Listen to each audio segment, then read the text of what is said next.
Welcome to Ask the Expert, an award-winning daily series from 8:30 a.m. to 9 a.m. to help small businesses. Now, if you have any questions this morning, please do pop them in the comments of the live feed. And if you need any more advice beyond today, join the official Intuit QuickBooks SMB community group on Facebook, where accountants and business experts are on hand 24/7. Now, during the live session today, we are going to be running a poll, so please do engage with that, and I'll be revealing the result at the end. So welcome to today's Ask the Expert. I'm Jenna, and I have the pleasure of taking you through the next half an hour or so, talking all things building back your confidence for in-person presentations. We're all starting to maybe work in a more hybrid way. Maybe some of you are back in the office more permanently than others, but it's about building back that confidence for in-person presentations.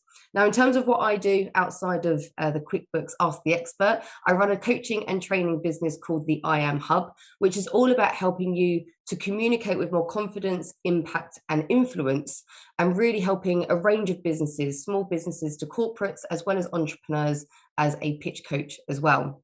So I always pinpoint my background in broadcast journalism, where I started to find this passion for public speaking that I realized not many people actually share that passion. And over the last sort of several years, I worked as a freelancer and then started that business to really help people to reap the business and career opportunities that come from confident and impactful communication. So there really is a powerful voice in everyone, and I really want to help you to unleash it and reap those benefits as well. So today's topic, as I say, it's about building your confidence back for in-person presentations. And I'm going to kick off with a little bit of a reflection of a session that I ran last week. So this was an in-person session, and I was going to be, it was a welcome session, welcoming people as part of the kickoff of a new program. And I was going to be on stage after a colleague of mine. And my colleague stepped up onto stage and he took a little pause, looked around at the audience, looked at the screen where his slides were, and he began speaking after a moment or so. And throughout the presentation, he paused quite a bit. He did a good job, but he did look quite uncomfortable throughout that presentation. And it was only after the session that we had a bit of a catch up and sort of spoke about how it went, what it happened. And actually, what he realized is that he'd forgotten it had been over 2 years since he had physically been on a stage with an audience sitting in front of him. And it just completely threw him. He didn't really think about it beforehand. He'd done quite a lot of in-person presentations before the pandemic, but for 2 years, that's quite a big gap. And I think it was one of those moments where your mind goes a little bit blank and you think, wow, look at the situation that I'm in. So all eyes are on him. You've got an audience where people don't have their videos off. They're in front of you. They're there. They're physically there. They're not really distracted by what's going on their screen and checking their emails. So it's quite a vulnerable position that you find yourself in when you're back to in-person presentations. And this might be the case for many of you. You might be giving in-person presentations, pitches, maybe going back to more in-person meetings, however large or small they might be. And it's starting to become the norm again. So really today is about giving you some top tips to really help with building back that confidence and trying to make sure you're as comfortable as possible on those physical stages compared to when you're online. So there's 4 key things that I speak about. The first thing is about preparation. Now, I sound like a broken record because I always talk about preparation, but it does make a difference and it is really true.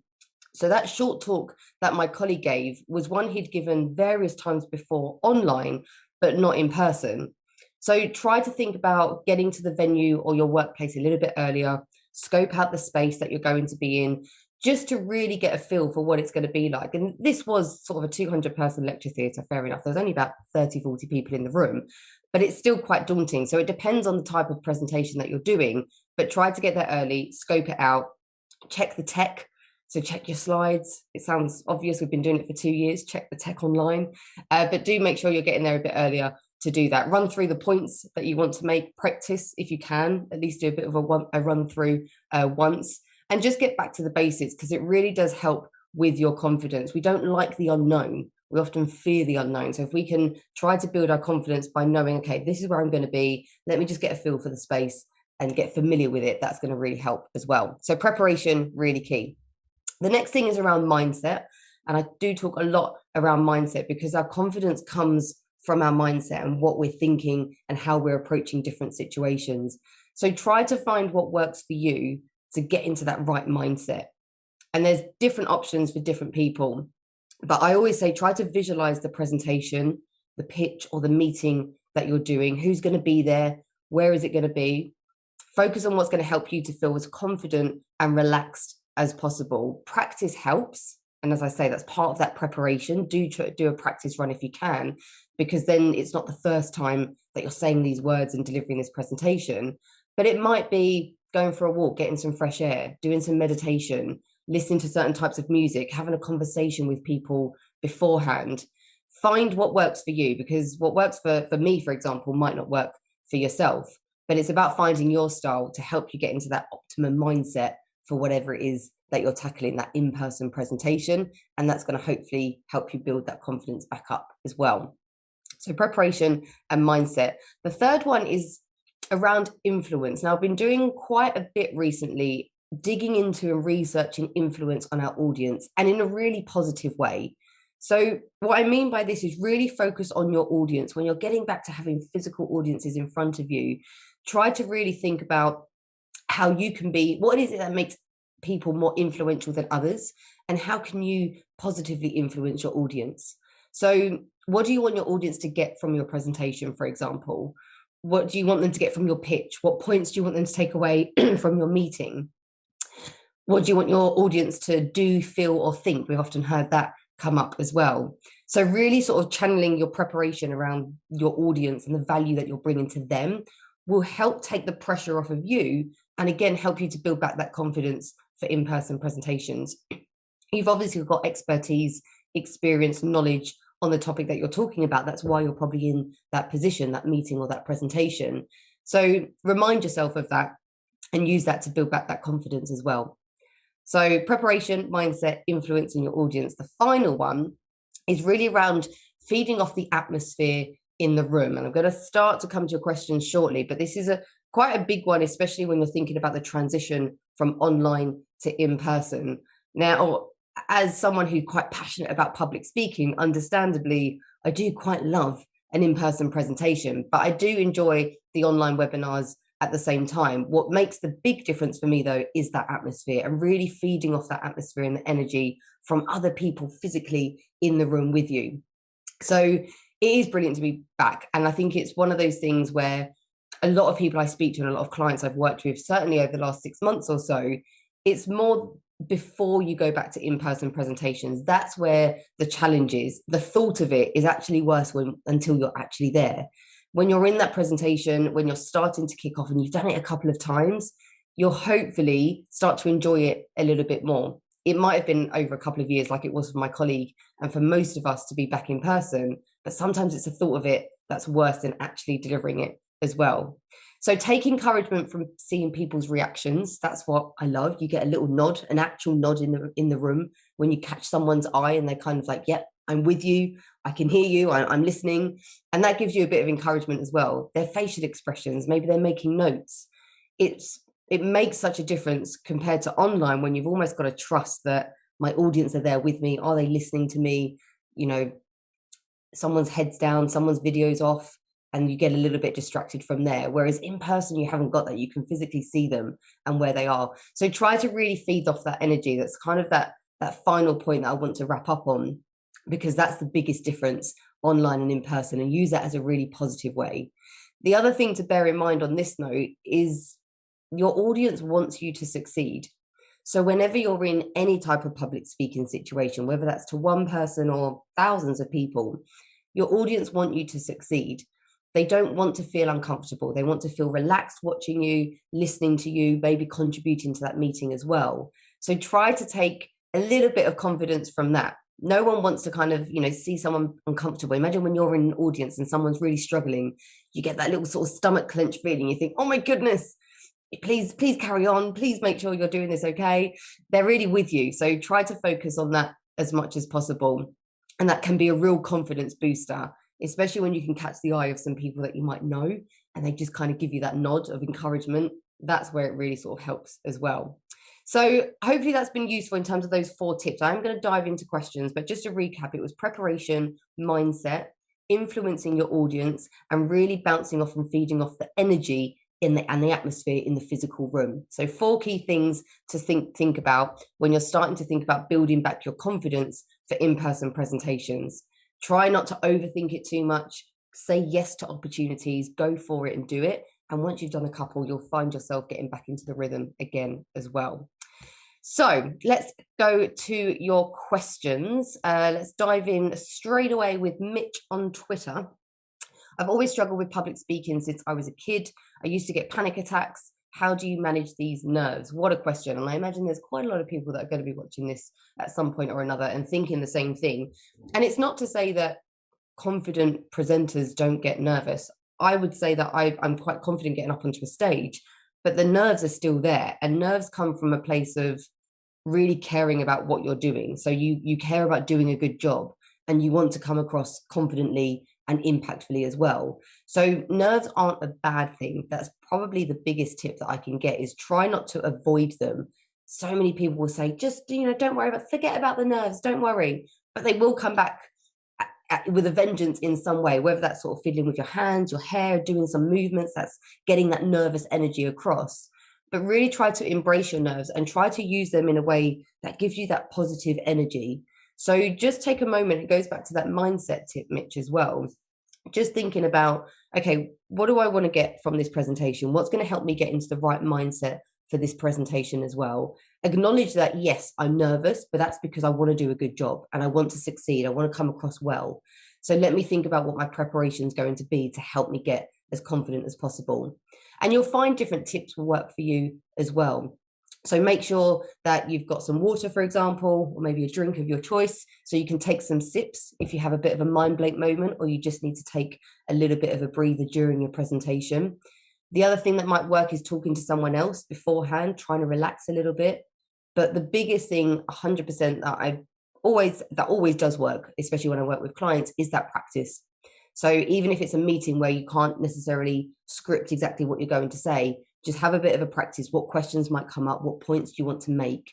Video record yourself, voice record yourself. All these things really do help.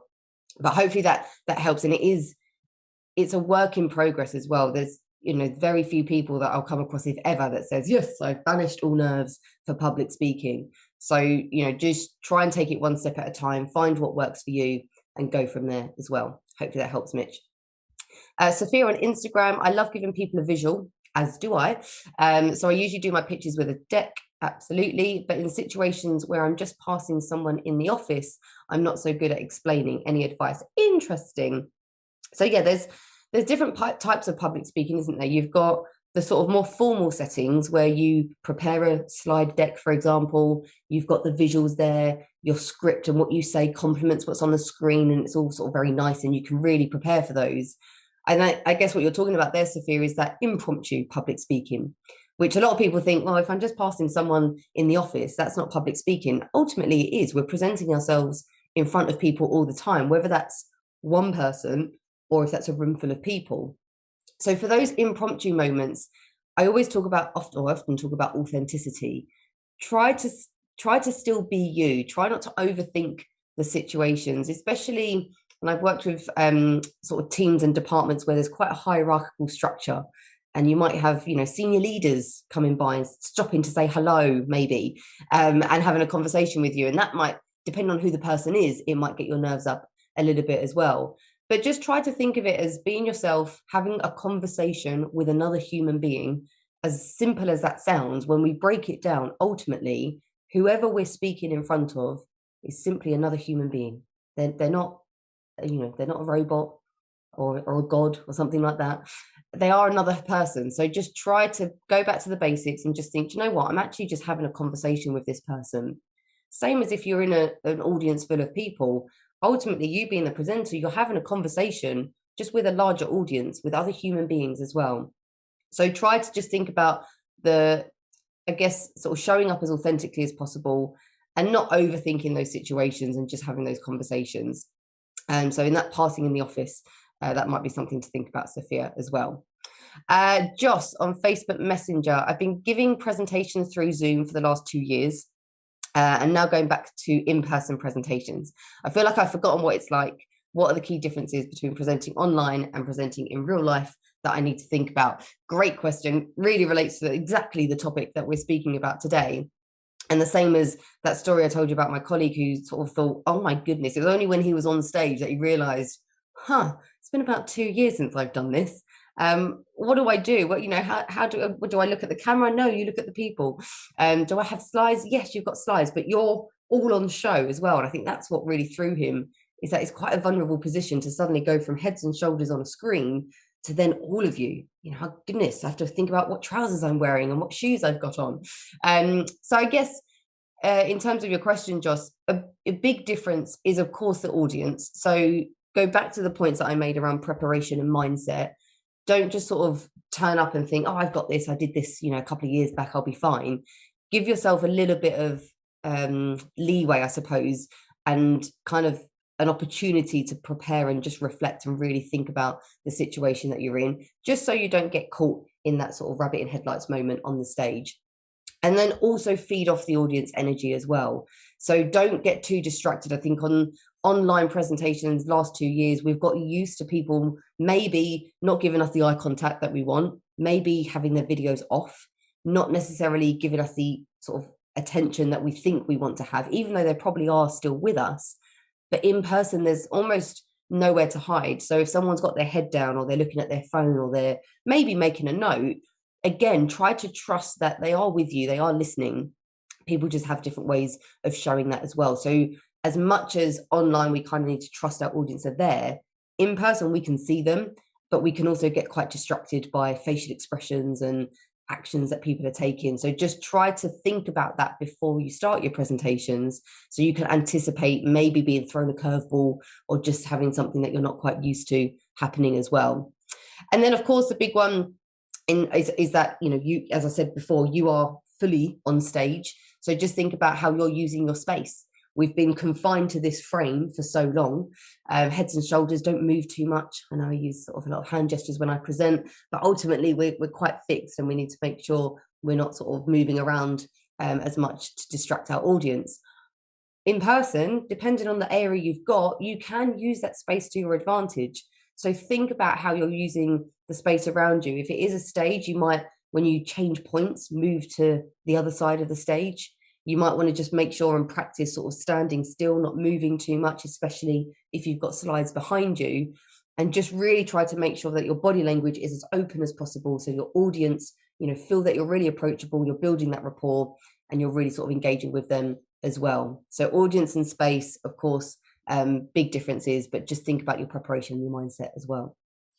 Emily on Twitter, how can I make my presentations seem more lively, as I'm always worried people aren't paying attention and get bored? Kind of floats really nicely on from what I've just mentioned there as well. Yeah, in terms of lively presentations, I kind of go back to that authenticity point. Find what works for you, Emily, as well. If you're someone that, is quite energetic and you want to get that personality across, great. Other clients I work with might be a bit more of an introvert, for example. They might be sort of cool, calm, collected, and they're quite calm with their presentation style, and that works for them. But if you do want to make it sort of more lively, think about the interaction opportunities that you've got with your audience. Can you throw some questions their way? Could you do some activities with them? Is it that you sort of do a straw poll and kind of get some feedback from the audience around a question to do with the topic that you're talking about? So there's lots of things that you could do. And I think online, that definitely got us out of our comfort zones to start with, to think, well, how are we going to do this? So we've got polls now. You've got one today. You've got the chat function. You've got reactions. There's loads of different online tools that you can use to help create that interaction with the audience online. Whereas in person, you've got the physical audience there. So almost use them to help with the interaction and engagement and kind of feel a bit more lively as well. The other thing is, obviously, if you are using slides, make them really visual. Maybe think about videos that are relevant, clips, things that are going to sort of engage your audience as well. Depends on the presentation that you're delivering and the aim of it. So lively, brilliant. If that's your presentation style and that's relevant to the topic, go for it.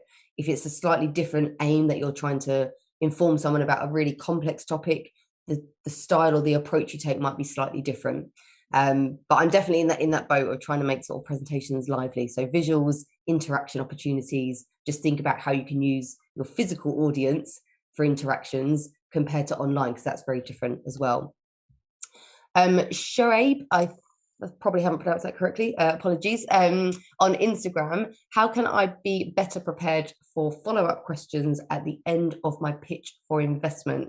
Are there any questions that are commonly asked by investors that I might not have thought of? Really good question. And actually, many of you watching this at some point might be thinking, yeah, I'm going for investment, or you're in this position as well. And that's a big public speaking opportunity. I worked with loads of entrepreneurs around preparing pitch decks for investors, maybe competitions. And it depends on what stage of business you're at as well. So in terms of how in-depth the questions might be and what direction they might go down, what I always say is a general rule of preparing as best as possible for a Q&A. And actually, I've got a video, I think I dedicated a video to a Q&A, how to prepare for questions, over on YouTube, which is quite fun. And what I always talk about is you can prepare as much as possible, but ultimately the Q&A is a little bit unpredictable. As much as you might have your pitch polished, try to really anticipate that you're probably going to get some curveball questions. That's the first piece of advice I would give. So don't allow that to throw you, because you're probably going to get something that you just haven't thought of. In terms of your preparation, though, think about each section of your pitch and what questions could come up to take it a little bit further. What more information might the investors want on your go-to-market strategy, for example, your target market, your competitors, what makes you different, what traction you've got so far, what research you've done. It could be your team. What are the credentials of the team? How does the solution work? Talk us through it. So kind of go through each section of your pitch and just try to anticipate any follow-up questions based on what you've said. This is quite good, especially if it's a competition pitch and you've only got, say, 3 to 5 minutes to deliver that pitch. There's going to be information that you've had to leave out to get into that time frame. But if it's a bit of a longer investor pitch where you've got, 10, 15, maybe even 20 minutes, and it's a bit more of an open discussion, then just still take that preparation opportunity. But as I say, anticipate those curveballs and have your statistics and data ready on anything that they might ask. That's going to help with your confidence as well. A big one, certainly for early stage companies, if you are early stage, is the go-to-market strategy. That's probably the most common question I see come up, because you've presented a great solution to a problem where there's a need, you've highlighted the gap, and you've told us who your target market is, but how are you going to reach them? That's probably the one that comes up a lot. But as I say, it depends on the stage of business as well. Aidan over on Facebook Messenger, my agency is trying to get some work from an organization outside our normal remit, but we believe we can still do a lot for them. How do you propose framing our other work to help us win this client? Okay, interesting. So I've taken that you obviously specialize in a certain area. You're trying to get some work outside of that area where you absolutely can bring value, but maybe it's not what you're known for potentially. Super interesting question. We could talk about this quite a lot and go into quite in-depth detail on this. But as a starting point, this is kind of around that credibility. And if you've got a good reputation with an organization already, that's a winner, because they've already bought into you and they can already see your credentials and your expertise in a certain area. And therefore, they're more likely to trust you if you then propose something else as well. So depending on what relationship your organization has with the organization you're trying to get into, that's something to think about. If they've already got a foot in the door, if you've already done some work for them, that's quite a bit easier. So credibility is a big thing when you think about sort of repeat work with clients, or it might be a referral. So if it isn't an organization you've already worked with, do you know anyone that's worked with that organization or could help to make that referral and that introduction? Credibility and reputation go a long way, especially when you're stepping outside of sort of the standard remit, like you've said, that you work on. That can really help. Now, as a whistle-stop tour, because I know we're starting to run out of time, there's a 5-point model that I present around influence, and credibility is one of those points that I always sort of mention as well. The other thing, one of the other ones is purpose. So really think about what's the purpose of you pitching for this work? So is it that your overall goal as an agency is trying to transition into this new area of work, in which case there's probably a bigger piece around strategy that you're trying to do, but try to nail down the purpose, have a real plan, and really define the outcome for you and this organization for putting this pitch together for this piece of work. So there's a lot that I can dig into on this, but I think about, if you already know the organization, great, you've already got a step in, and that's probably an opportunity that you can really make the most of. At the same time, if you don't know the organization, try to get a referral, but really try to plan ahead and really define the outcome for you and the organization as well. And I think as well, just try to be as confident as possible and be authentic and genuine for you as an agency. Trust that you know what you're good at, and really kind of, look back at testimonials and work that you've done already, but don't go in sort of trying to be something that you're not. Stick to, your values, your vision, your mission. And this new piece of work, it's purely sort of an extension of what you already do, I'm assuming. So I really like that question. There's a lot that we could go into, but hopefully that gives you some pointers and a starter for 10 Aidan as well. Alfie on Instagram, let's have a look at your question. You've got a presentation coming up where I think the audience is going to be quite hostile to my information. Interesting. What can I do to manage this and maybe turn it around? So I'm assuming, Alfie, that this is an in-person presentation. Even if it's online, there's still sort of similar preparation to do. But when it's in person and you anticipate that there's going to be a bit of hostility, then that's just something to think about as well, in terms of the room that you're in, the space that you've got, and the type of comments that might come up. And I think the fact that you're already anticipating that this might be something that comes up, that you might have a bit of hostility from the audience, is good, because you're prepared for it. So that's the first thing. I've been in situations where I've spoken to people where actually they didn't anticipate sort of a little bit of a heckle, for example, when someone said something that just turned that whole sort of atmosphere around. I would say go in prepared with your key points, and without knowing what your presentation's on, really try to have your facts and your figures, your data, your statistics ready. When you speak to someone where you think there might be a bit of hostility, or someone might not agree with what you're doing or saying, really try to make sure you've got your facts ready. That's going to give you more confidence, and try to come at it from their level as well, depending on the audience and what their part is in the topic that you're talking about. Really try to have that empathy as well, and think ahead. Okay, I'm presenting this information. If I was in their shoes, how would I react? And yes, there might be hostility, but what would I want to hear to hopefully make the situation as good as possible? So I would almost want to have the reasons behind something. I'd want to have the facts and the figures, and I'd want someone to come across as, quite empathetic and quite genuine and authentic at the same time. So really think about your body language, your tone of voice, how you're approaching these situations, because that's going to have quite a big impact on how you come across. I often talk about the impact of your non-verbal communication. It's not just what you say, it's how you say it. So I would really think about the preparation for that one, Alfie. So really video record yourself if you can. Try to present the presentation in front of others who you know is going to give you some constructive feedback, so you can really see how you come across. That's a big one in terms of having a potentially hostile audience. Hopefully it's given you some tips to think about. Okay, let's squeeze in at least one more before I go to the poll. Sean on Twitter, how does pitching in front of investors in real life differ from pitching on things like Dragon's Den? Very apt, because Dragon's Den's on at the moment. Will it be a similar experience? I would say it will be rather a different experience. I've had this conversation recently, actually. At the end of the day, Dragon's Den is a TV show, so there are entertainment factors around it. There's sort of more pressure, because you're thinking, well, firstly, you're on TV and you're in front of however many people, millions of people potentially watching this, whether that's live or on demand. And also, you've got real sort of characters in that room as well, very different characters that you're presenting to.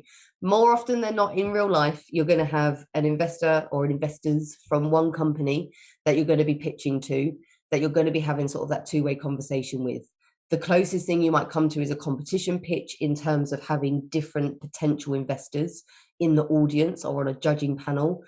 But really try to focus on your goal. What is it you're going for? Go back to the basics, rehearse your pitch, know your stats, facts, similar to what I was saying to Alfie, and really sort of think about the mindset that you want to get into in that situation. But I'd say every pitch is different, but really try to think about the situation that you're in. I think Dragon's Den is great for sort of seeing examples, and when people know their stuff, it makes a big difference when they get questions asked. So use that. But I would imagine it's going to be a very different experience as well.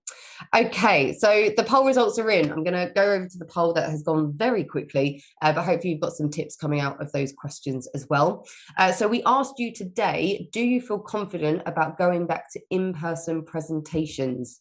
30% of you said yes, 40% of you said no, and not surprisingly, 30% of you answered mixed feelings. Interesting that the majority of you, sort of 40%, said no. And purely, I would say that comes back to familiarity. It's unknown territory. We haven't done it for a couple of years. There might be a bit of anxiety around it as well. So really try to take on what I said before, is say yes to opportunities. Just start to almost rip that plaster off and go for it. Do some in-person meetings first, start small and then build up. And then hopefully you'll be more in the yes category. But certainly 30% of you mixed feelings.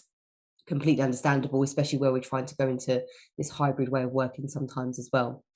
Okay, so that is it for today. Thank you so much for tuning in. If you do have any questions for me, you can connect with me on LinkedIn, Jenna Davies. You can also check out my Whiteboard Wednesday YouTube videos, which are an extension of what I've been speaking about today, different tips to communicate with more confidence, impact, and influence. Now, coming up on Ask the Expert tomorrow is accountant and head of digital solutions at MHA Moore and Smalley, Judith Dugdale. Tune in to learn how to maximize the value of your business. And a reminder, of course, if you need any more advice, please join the official Intuit QuickBooks SMB community group on Facebook, where accountants and business experts are on hand 24/7. I've really enjoyed answering your questions today. Have an awesome day.